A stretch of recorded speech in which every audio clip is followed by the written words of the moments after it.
सतनाम शाही बंदगी सभी भक्त आत्माओं को, सभी साधु संत समाज को।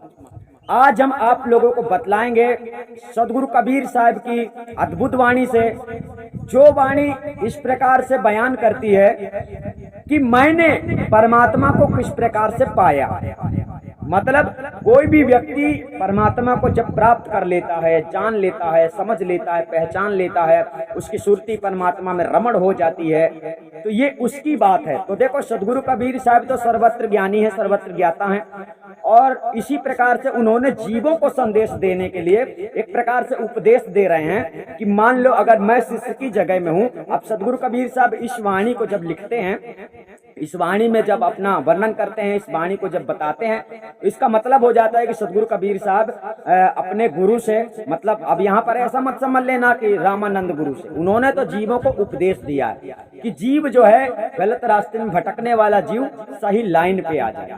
तो चलिए सही लाइन पर आने के लिए, सही लाइन पे जीवों को, भक्तों को लाने के लिए सदगुरु कबीर साहब इस वाणी को किस प्रकार से प्रदर्शन करते हैं, सो इसका भावार्थ ठीक से समझते हैं। आपको ध्यान रखना है वाणी की हर कड़ी को और वाणी के हर कड़ी के भावार्थ को।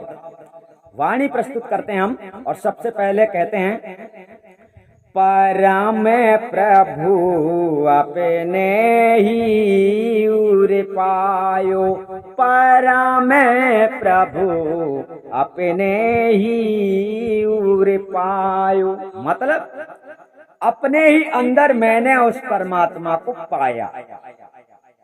अर्थात परमात्मा हर जगह है, परमात्मा बाहर नहीं है, भीतर नहीं है, ऐसा मत समझना। वो अंदर भी है और बाहर भी है, ठीक है। तो इस संसार में बहुत सारे लोगों को भ्रमित करने वाले लोग क्या करते हैं, कोई तो कहता है परमात्मा बाहर है, शरीर में थोड़ी है, और कोई कहता है परमात्मा भीतर है, बाहर थोड़ी है, ऐसा। तो ये दोनों बातें गलत हो जाती है। साहब ने वैसे भी पहले शब्दों में कहा है, बाहर भीतर सकल निरंतर गुरु प्रतापे दीठा लो। कोई ऐसा परम तत्व, कोई ऐसा अखंड शब्द स्वरूप जो अंदर भी है और बाहर भी है, लेकिन वो परिवर्तनशील नहीं, ठीक है। तो अब आपको समझना है, परमात्मा की तलाश में समस्त जिज्ञासुओं के लिए संदेश है सदगुरु कबीर साहब का। कहते हैं कि तुम उसे खोज रहे हो, तो चलो वो मिलेगा कैसे, अब ये जान लो।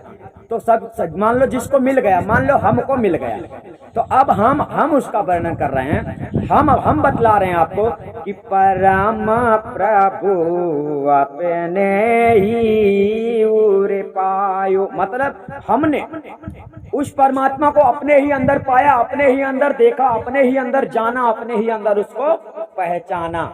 मगर कैसे पहचाना, अब ये जानते हैं।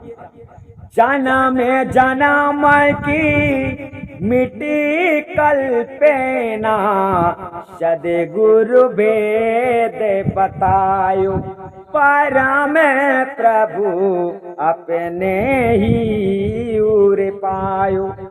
जन्म जन्म की मिट्टी कल्पना, जन्म जन्म की मिट्टी कल्पना का मतलब क्या होता है, जन्मों जन्म से जब मनुष्य, अभी तो आप मनुष्य के तन में हो, इसके पहले अन्य योनियों में आप रहे होंगे। अन्य योनियों में जीव जंतु, कीड़ा मकोड़ा, गिद्ध, बाघ, शेर, चीता, यानी जो भी जीव प्राणी फंसे हुए हैं इस संसार में, वो सभी परमात्मा की कल्पना करते हैं। मतलब परमात्मा से मिलने की कल्पना करते हैं, क्योंकि इतना दुख होता है इस संसार में, इस भवसागर में इतना दुख है, इतना तकलीफ है, इतना कष्ट है कि आत्मा इसमें बिलखती है, तड़पती है। तो क्या करती है, कल्पना करती है कि हे प्रभु मेरी मुक्ति कैसे होगी, मेरी मुक्ति कैसे होगी, मेरी मुक्ति कैसे होगी। इस प्रकार से मुक्ति के नाम की ये कल्पना करती है, परमात्मा के प्राप्ति की कल्पना करती रहती है। यही जीवात्मा जो आज इस घट में बैठी है, मानव तन को पाकर बैठी हुई है, मानव तन को पाकर भूल गई है कि मैं पहले बहुत तड़पती थी, परमात्मा के लिए बिलखती थी, और आज मुझे परमात्मा को पाने का एक मौका मिला है। तो मनुष्य जो है इस मन के चक्कर में अपना दिमाग गुड़ गोबर कर देता है। क्यों? क्योंकि मन भ्रमित कर देता है, मन सही रास्ते पे चलने नहीं देता है। तो सही रास्ते पे आप चलना नहीं चाहते, इसका मतलब ये है कि आपकी ही लगन यहाँ संसार में लग गई, फिर भी अब नहीं कल्पना होती है, अब नहीं लगता है कि मुझे परमात्मा मिलना चाहिए, परमात्मा तो मिलना चाहिए, परमात्मा मुझे मिलना ही चाहिए। ऐसा आपकी अभी लगन नहीं है, आधी अधूरी लगन है, मिल गया तो ठीक है, नहीं मिला तो भी ठीक है, ऐसा आप लोगों को लगता है। तो ये जिसका मन ऐसा लगता है नहीं मिला तो भी ठीक है, तो उसको तो नहीं ही मिलेगा, क्योंकि करोगे ही नहीं तो मिलेगा क्या, ढूंढोगे ही नहीं तो मिलेगा क्या, है ना। तो साहब इस वाणी पर दर्शाते हैं जन्म जन्म की मिटी कल्पना, अर्थात जन्मों जन्म से जिसकी कल्पना करते रहे वो कल्पना मनुष्य का तन पाकर जिस समय आत्मज्ञान प्राप्त हो जाता है, जब आत्मा परमात्मा का स्वरूप ज्ञान हो जाता है, जब आत्मा जीते जी उस परमात्मा में रमण हो जाती है। रमण होने के लिए सुरती को शब्द में परमात्मा में जोड़ने के लिए कुछ ध्यान विधि वगैरह कुछ नहीं किया जाता है। आत्मा ने अपने स्वरूप ज्ञान को प्राप्त किया, अपना स्वरूप ज्ञान आपको जब प्राप्त हो जाता है, इसके बाद में परमात्मा अपना अभिगत शरीर आपको दर्शाता है। ठीक है, परमात्मा अभिगत शरीर आपको कैसे दर्शाता है ये बात हम यहाँ पर आपको नहीं बतला पा रहे हैं, नहीं बताएंगे, क्योंकि यहाँ पर इसका ऐसा सवाल वाणी पे नहीं है, ये आगे की क्रिया है। सो हम यहाँ पर बैन लगाते हैं और आगे बढ़ते हैं। वाणी कहती है परम प्रभु अपने ही उर्पायो जन्म जन्म की मिट्टी कल्पना सदगुरु भेद बताए। जब भेद की बात आ जाए तो आप समझ लेना भेद का मतलब होता है गुप्त रहस्य और मरम, और तीसरा इसका सही अर्थ होता है परिचय, मतलब परमात्मा से परिचय करना, आत्मा का परमात्मा का परिचय करना, स्वरूप ज्ञान परिचय करना। ठीक है, तो कौन करवाता है? सदगुरु, सच्चा गुरु, भेदी गुरु। ठीक है, जो इस संसार में जीवों के कल्याण के लिए आते हैं और जीवों को सत्य मार्ग पे लगाते हैं और बंदी छोड़ माने जाते हैं। ठीक है, आत्माओं को, जीवों को मुक्ति का मार्ग देते हैं, मुक्ति दिलाते हैं और सतमार्ग पे चलाते हैं, तो बंदी छोड़ी हुए। तो इस प्रकार से शायद आगे की वाणी में क्या, आगे की वाणी में क्या कहते हैं, आप चलिए आगे बढ़ते हैं। साहब कहते हैं जैसे कुमार कंठमणि भूषण जान्यो कहूँ गवायो, कहूँ सखी ने आन बतायो, मन का भ्रम नसायो। जैसे कुंवर कंठमणि भूषण जान्यो कहीं गवायो, कहूँ सखी ने आन बतायो, मन को भ्रम नसायो। अब देखिए यहाँ पर क्या होता है, देखो आप वास्तव में परमात्म स्वरूप आत्म स्वरूप को भूल गए हो, कोई तंत्र मंत्र का विषय नहीं है, आप जानते थे, आप जानते थे, मगर अब भूल गए हो। अब भूलने वाली बात कहो तो किसी वस्तु को आप नहीं भूल गए हो, आप खुद को भूल गए हो। ठीक है ना। अब इसी प्रकार यहाँ पर उदाहरण आता है, जैसे कुंवर कंठमणि भूषण, जैसे कुंवर होता है, राजा होता है, तो राजकुंवर होता है, तो वो विभिन्न प्रकार के आभूषणों को धारण करता है। अगर वो अपने आभूषण उतार कर कहीं रख देता है और उसके दिमाग से, मन से हट जाता है, भूल जाता है, उसे याद नहीं रहता है कि वो कहाँ है, तो वो कंठमणि भूषण को ढूंढने लगता है, परेशान होता है और कई जगहों में ढूंढता है, लेकिन वो उसे प्राप्त नहीं होता है, मिलता नहीं है, भ्रम हो गया, भूल गया, ज्ञात नहीं है, मतलब उसने कहाँ रखा है ये ज्ञात नहीं है, उसने कहां पर उसे रख दिया है ये ज्ञात नहीं है, और ढूंढ कहीं और रहा है, परेशान होता है, नहीं ढूंढ पाता है। होता क्या है, जब उसकी सखी आती है, मतलब राजाओं के महलों में सखियां रहती हैं, जो राजा के दासी मानी जाती हैं, जो सेवक मानी जाती हैं, तो जब परेशान होता है राजा तो पूछता है।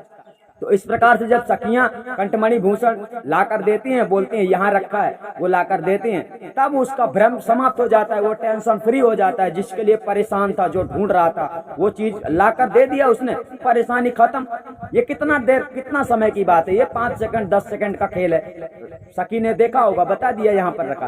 तो अब बात यही है कि परमात्मा को जो जानता है ना, वो तुमको सेकंडों में बता सकता है, मिनटों में बता सकता है, मिनटों में तुम्हें मिला सकता है, वो जानता है। तो यहाँ पर सखी रूप में आप गुरु को समझो और राजा कुंवर के रूप में आप खुद को समझो कि आप भूले हुए हो और वो चीज आपको नहीं मिल रही है, आत्म परमात्मा का स्वरूप ज्ञान नहीं हो पा रहा है। तो इस प्रकार से आपको उल्टे सीधे लोग तंत्र विधि तंत्र मंत्र की क्रिया बतलाते हैं। ऐसा लगता है कि परमात्मा की भक्ति नहीं करवा रहे, ऐसा लगता है कि देवी देवता की सिद्धि साधना करनी है, तो किसी देवी देवता को प्रसन्न करना है तो ये मंत्र जपो तो प्रसन्न हो जाएगा।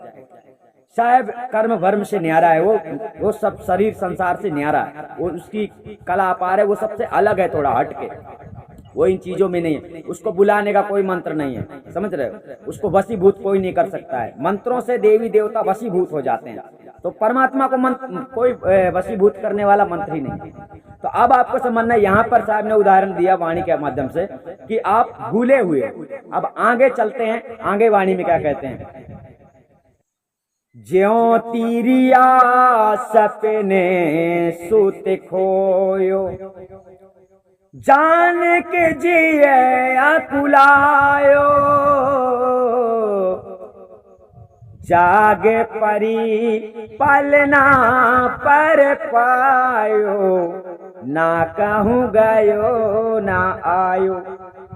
बहुत अच्छा प्रसंग यहाँ पर साहब ने कह दिया। किस प्रकार? ज्यों तिरिया सुत खोयो, जैसे कोई स्त्री, तिरिया मतलब जैसे कोई स्त्री सपने में अपने बालक को खो देती है। उसे ऐसा लगता है कि मेरा बालक से मुझे किसी ने मेरे बालक से अलग कर दिया है, मेरे बालक को कोई उठा ले गया है, या कि मेरा बालक मर गया है, तो उसे बड़ी तकलीफ होती है। वो सपने में ऐसा देखती है और ऐसा देखने के बाद में उसे बड़ी शंका होती है, बड़ी समस्या होती है, बड़ी पीड़ा होती है और वो जाग पड़ती है। मतलब उसे उसकी वीरा जो पुत्र से उसकी लगन लगी हुई है, वो दर्द उसे जगा देता है, नींद से जगा देता है। तो यहाँ पर साहब कहते हैं ज्यों तिरिया सुत खोयो, सुत मतलब पुत्र होता है। जैसे स्त्री अपने पुत्र को स्वप्न में खो देती है, जब किसी का बेटा मरता है तो उसे कितना तकलीफ होता है, ये तो कोई माँ जानती है, ये तो कोई माँ जानती है। वही जानती है कि बेटा अगर खो जाए, बेटे को उसने जन्म दिया है, बेटे को उसने पाला है, तो उसे कितना दर्द होगा, बहुत दर्द होगा। तो उसी प्रकार से वो सपने में जग जाती है कि मेरे बेटे को कोई ले गया, मेरा बेटा को कुछ हो गया, मेरा बेटा नहीं रहा इस दुनिया में, ऐसा सोचकर वो जाग जाती है। और जब जागती है तो उसका लालना जो होता है पलके में ही सोता रहता है आराम से मस्त नींद में, तब वो टेंशन फ्री हो जाती है कि अरे मेरा बेटा कहीं नहीं गया। साहब की वाणी इसी प्रकार बताई जा रही है। तो इसी प्रकार से आप लोगों को ऐसा लगता है कि परमात्मा हमसे बिछड़ गया है, परमात्मा हमसे दूर चला गया है, परमात्मा हमको कैसे मिलेगा, परमात्मा को पाने के लिए हम क्या करें। तो इस प्रकार से विभिन्न प्रकार से नाना प्रकार से संसार में भटकाने वाले लोग भटकाते हैं और आप लोग भटकते रहते हैं। आप लोगों को सतगुरु कबीर साहब का सच्चा संदेश ही नहीं मिलता है। मतलब कोई हमारे जैसे सच्चा संदेश देने वाला होए तो तुम बहुत जल्दी लाइन में आ जाओगे और बहुत जल्दी सब कुछ समझ लोगे, यानी तुम्हें भ्रमित नहीं किया जा सकता है। जब हमारा ज्ञान, सदगुरु का ज्ञान, असली ज्ञान जब आप सुनने लगोगे, समझने लगोगे, तो भ्रम आप लोगों के अंदर से खुद ही निकल कर भागने लगेगा। क्यों?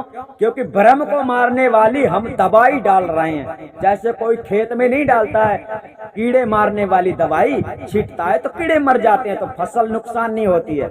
इसी प्रकार हम भी दवाई छांट रहे हैं। जो भ्रम रूपी कीड़े आप लोगों के अंदर तैर रहे हैं और आप लोगों को परेशान कर रहे हैं, मतलब फसल को नष्ट कर रहे हैं, तो वो फसल को हम बर्बाद नहीं होने देंगे। अर्थात भ्रम रूपी कीड़ों को मारने के लिए हम ज्ञान रूपी दवाई डालते ही रहेंगे। ठीक है? तो अब चलिए आगे वाणी क्या कहती है वो समझ लेते हैं। अभी आपने समझा कि हाँ, स्त्री और पुत्र से, मतलब माता और पुत्र से यहाँ पर सदगुरु ने समझाया है। उसी बात को समझाने के लिए परम प्रभु अपने ही उर पाए। परम प्रभु जिसके वियोग में खोए हुए हो, जिसके दर्द में तड़प रहे हो, जिसके दर्द में विभिन्न प्रकार के नाना प्रकार के कर्म कांड कर रहे हो, जिसके वियोग में सैकड़ों किताबें पढ़ते हो, जिसके वियोग में गुरु की शरण में जाते हो, जिसके वियोग में कठोर परिश्रम करते हो, वो सबके बारे में सदगुरु कह रहे हैं कि अरे भैया ये सब बात को थोड़ा समझ लो और समझने के बाद तुम काम करो तो काम सही हो जाएगा।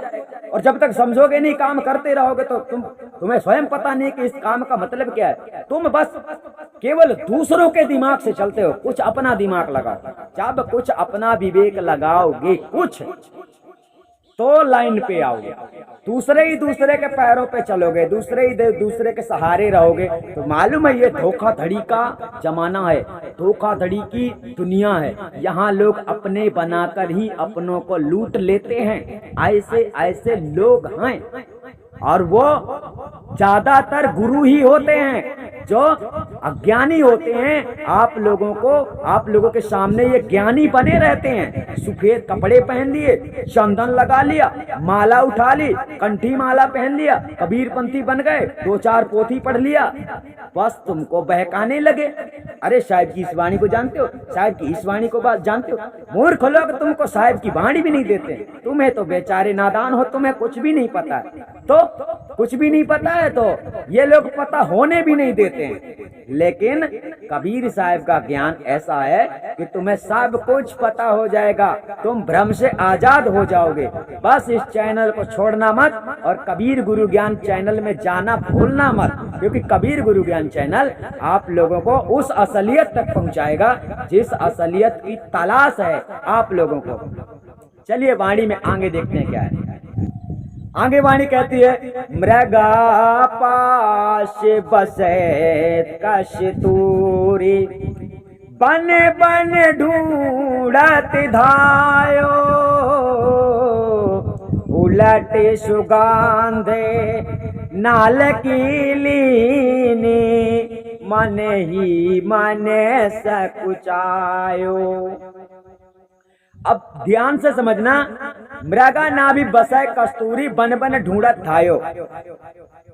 मृगा के अंतर्गत मतलब आप एक प्रकार के मृग हो और आपके ही अंदर वो कस्तूरी यानी कि परमात्म स्वरूप आत्म स्वरूप ज्ञान आपको अंदर से ही होने वाला है। आपके अंदर ही परमात्मा की कल्पना हुई है, परमात्मा आपके अंदर ही मिल सकता है, परमात्मा आपके अंदर ही विद्यमान है, बाहर भी है, परंतु आपको जानने के लिए पहले अंदर ही है, क्योंकि आप अंदर हो तो आपको अंदर जानना पड़ेगा, आप बाहर नहीं हो। तो आप अंदर हो तो आपको अंदर से जानकारी मिलेगी। अब कैसे मिलेगी ये बात तो सबसे ऊपर वाली कड़ी में बता दिया गया है। परम प्रभु अपने ही उर पायो, जन्म जन्म की मिट्टी कल्पना सतगुरु भेद बताए।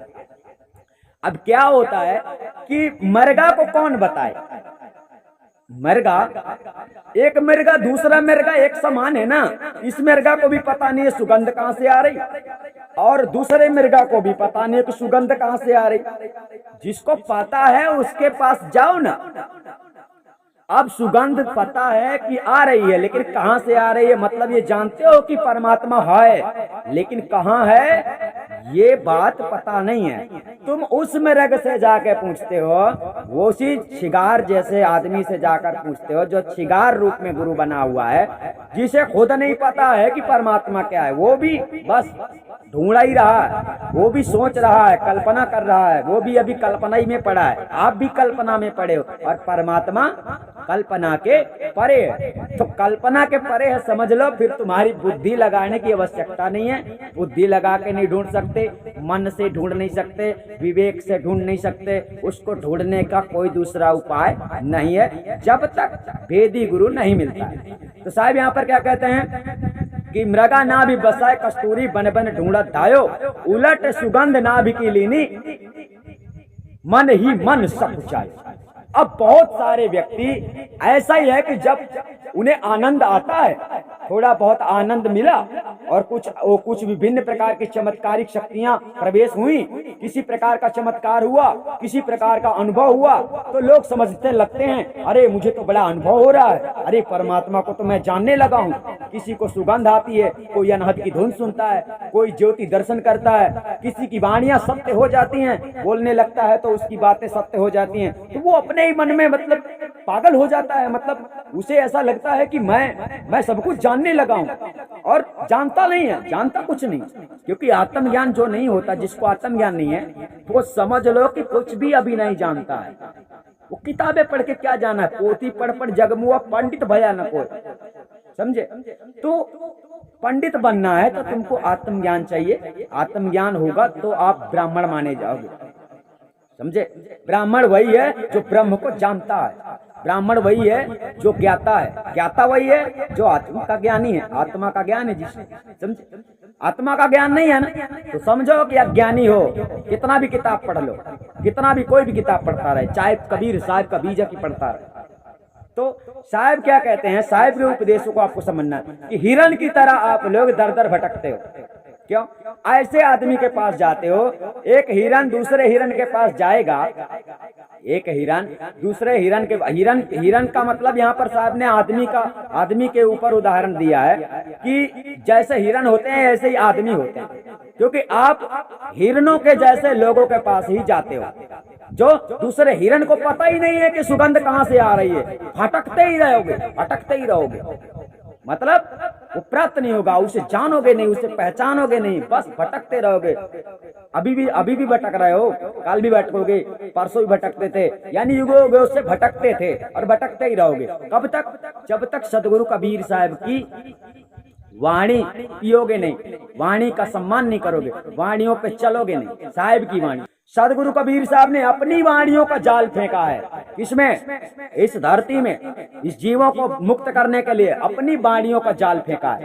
तो तुम साहिब का शब्द पकड़ लो ना, साहिब के पास ही जाओगे, साहिब का शब्द पकड़ो, साहिब के पास ही पहुंचोगे। साहिब का शब्द नहीं पकड़ रहे हो, काल दूतों का शब्द पकड़ रहे, तो तुम काल के जाल को पकड़ोगे तो काल के ही जाल में फंसोगे ना।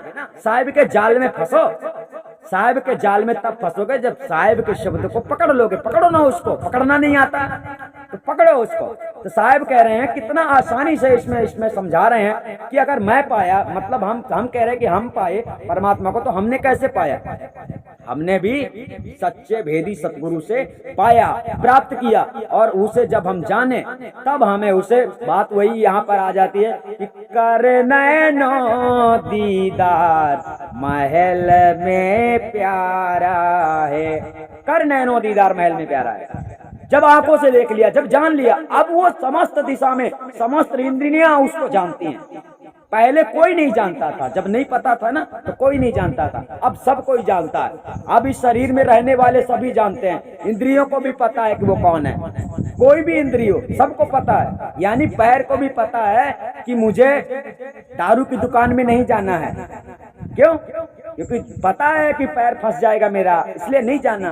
हाथों को भी पता है कितना काम करना उचित है, इस हाथ से क्या क्या काम करना उचित है, ये पता हो गया है, अब सबको पता हो गया है। पहले नहीं था, जब नहीं था पता तो हाथ कहीं जाता था, पैर कहीं जाता था, दिमाग कहीं जाता था, खोपड़ी कहीं जाती थी, आंख कहीं जाता था और कान कहीं जाता था, ऐसा होता था।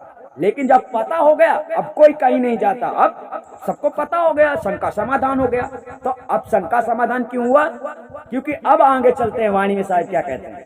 साहब कहते हैं, कहाँ है कबीर भाई है वह गति, ज्यों गूंगे गुर खायो, ज्यों गूंगे गुर खायो, ताको स्वाद कहो कहूँ कैसे, मन ही मने मुस्कायो।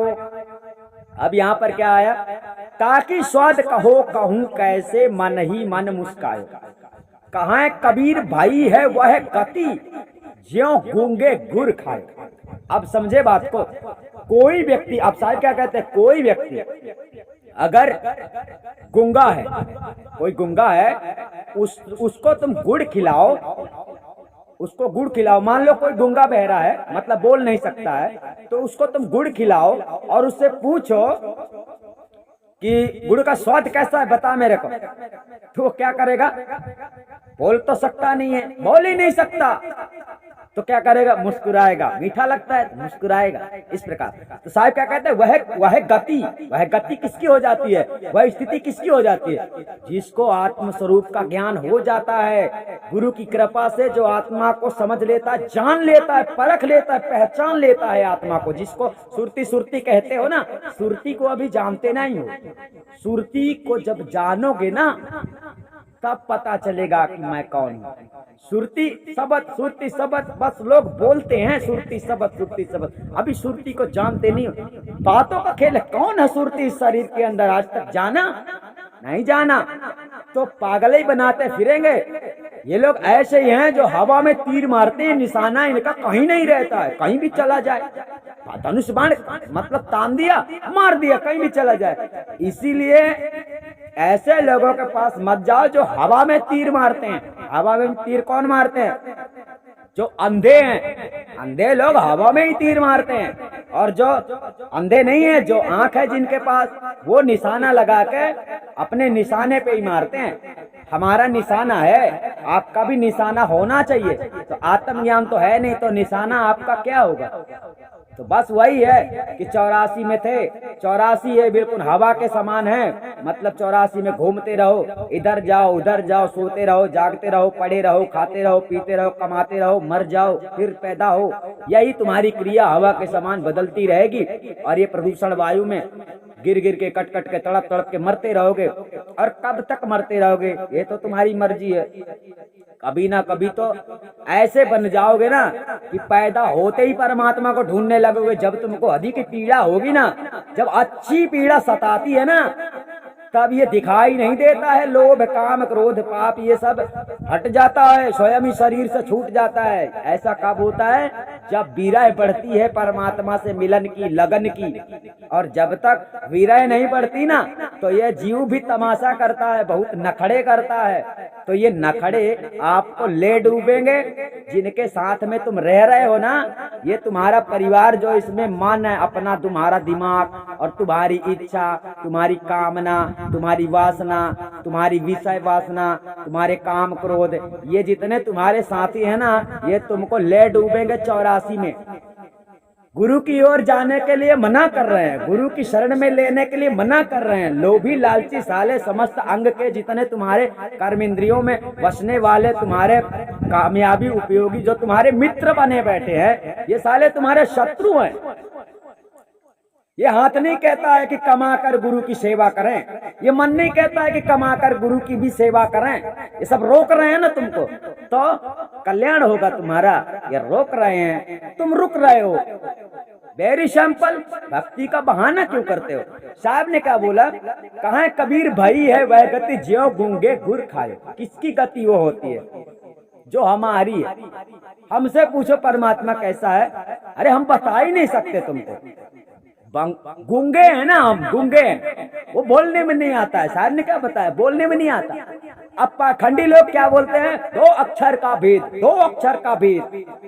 कौन सा 2 अक्षर है? ढूंढ लो, पढ़ लो, जाप कर लो, बस जान लो, फिर मर जाओ, 84 में चले जाओ, समझ में आ जाएगा, अकल ठिकाने लग जाएंगे। आपकी होशियारी आपको लेकर डूब जाएगी अगर साहब के वचनों के खिलाफ गए तो साहब ने इसमें क्या बताया? परम प्रभु अपने ही उपायों, पूरा संविधान आपने एक वाणी में जान लिया। इसको कहते हैं पूर्ण ज्ञान। पूर्ण ज्ञान का मतलब कोई भी वाणी हो, ऊपर से लेकर नीचे तक पूरे विस्तार से उसे समझा करो। कोई 1-2 लाइन की पढ़ के वाणी आप लोग भटक गए हो, क्योंकि पागल लोगों ने 1-1, 2-2 लाइन की वाणियां पढ़ा कर सत्य ज्ञान को काटने का प्रयास किया है। लेकिन उनको पता नहीं है कि सत्य होता है वो असत्य का बाप होता है। सत्य विजय करके दिखलावे, चाहे जान भले ही जावे। सत्य वो होता है। और झूठे का साथ देने वाले और झूठे काम करने वाले, झूठे का बढ़ावा देने वाले, झूठे को सपोर्ट करने वाले, ये संसार में सभी ऐसे लोग महापापी माने जाते हैं। और इन पापियों को क्या सजा मिलेगी ये तो निरंजन ही निर्णय कर सकता है, क्योंकि उसकी अदालत में न्याय होता है। तो करो यहाँ जो करते हो भाई, सच बराबर तप नहीं, झूठ बराबर पाप। ये तुम्हें लगता है कि हम बोल के तुम्हें डरा रहे हैं, डरा नहीं रहे हैं, बता रहे हैं। शायद तुम भूल गए हो, शायद तुमको याद ना। तो अभी आपने जाना परमात्मा को, परमपिता परमात्मा को जानने की कोई विधि विधान नहीं होता। वेदी गुरु होता है जो आपको परिचय करवा देता है, और जितनी समय परिचय करवा देता है उतनी समय आपकी दशा वही। अभी क्या है, अभी लोग कल्पना करते रहते हैं, ऐसा नहीं होगा, वैसा होगा, वैसा नहीं होगा, वैसा नहीं। पूरी जिंदगी तुम सोचते रहोगे, सोच नहीं पाओगे, समझ नहीं पाओगे, परख नहीं पाओगे, जब तक गुरु परखाएगा नहीं। जिस समय परखा दिया, जिस समय वो गुड़ तुमको खाने को मिलेगा ना, तो गूंगे हो जाओगे, बता नहीं पाओगे। ऐसी ही बात है, वो बताने योग्य नहीं है कि वो क्या है। वो बस एक बार जानो, और जब तक जानोगे नहीं तब तक मानोगे नहीं, जब तक मानोगे नहीं, जानोगे नहीं, मानोगे नहीं तो पहचानोगे नहीं, और जब तक पहचानोगे नहीं तो भटको, पौरों की तरह छत्तों में लिपटो, छत्तों में रस पियो, उल्टे सीधे जो गुरुआ होते हैं उनके शरण में जाओ, जिनके 1 करोड़ शिष्य हैं, झुंड के झुंड रहते हैं, उनके साथ रहो, कुछ समय तक वो रस पीना, फिर यहाँ का रस खत्म हो जाएगा तो फिर चले जाना मदीना। समझ गए? मतलब मर जाओगे तो फिर चले जाओगे 84, वही तुम्हारा मदीना है। तो सतनाम साहिब बंदी आप लोग समझ गए होंगे। वीडियो को ज्यादा से ज्यादा शेयर करें ताकि सदगुरु की वाणियों को सब लोग समझें। परमात्मा को पाना इतना आसान नहीं है और इतना कठिन भी नहीं है। कठिन कब नहीं है? जब आप सत्य मार्ग पे चल पड़ते हो, और आसान कब नहीं है? जब आप रास्ते में चलने से डरते हो।